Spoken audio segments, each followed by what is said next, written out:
So, sir, how can we improve our communication skills? Well, that's a very good question that you asked. Most of the students ask me this question. अब जहां तक communication skills को improve करने का ताल्लुक है, तो आपने एक बात एक बड़ी जहन में रखनी है, और वो बात कुछ यूं है कि आपका वहां पर मेंटली हाजिर होना जरूरी है। बात पहुंच रही है? यानी अगर आप फिजिकली वहां पे हैं और मेंटली वहां नहीं हैं, तो आप सीख नहीं सकते।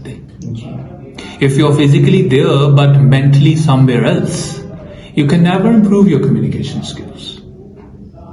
और ये बात बाहर मैं कह चुका हूं अपने लेक्चर्स में कि आप जब मेंटली कहीं और चले जाते हैं तो आप वहां से कट ऑफ हो जाते हैं, आपके कान वहां से डिस्कनेक्ट हो जाते हैं जहां पे आप फिजिकली मौजूद होते हैं।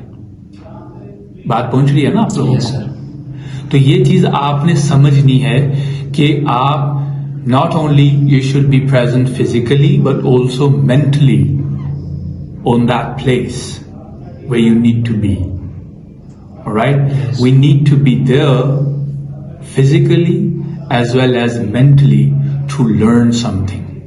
अगर आप ज़हनी तौर पे वहां होंगे तो ही आपको टीचर की बात समझ आएगी, और जब आपको टीचर की बात समझ आएगी तो आपकी कम्युनिकेशन खुद ब खुद इंप्रूव होनी शुरू हो जाएगी। लेकिन जब आप मेंटली तौर पे कहीं और खोए हुए हैं, या आपका ध्यान मैच की तरफ है, या अपनी फैमिली की तरफ है, या कोई उन्होंने आपको काम कहे हुए हैं तो वो सारे काम आपके सर पे सवार हैं, तो फिर कम्युनिकेशन तो फिर गैप बन गया ना दरमियान में। So it creates a communication gap when you are not mentally present.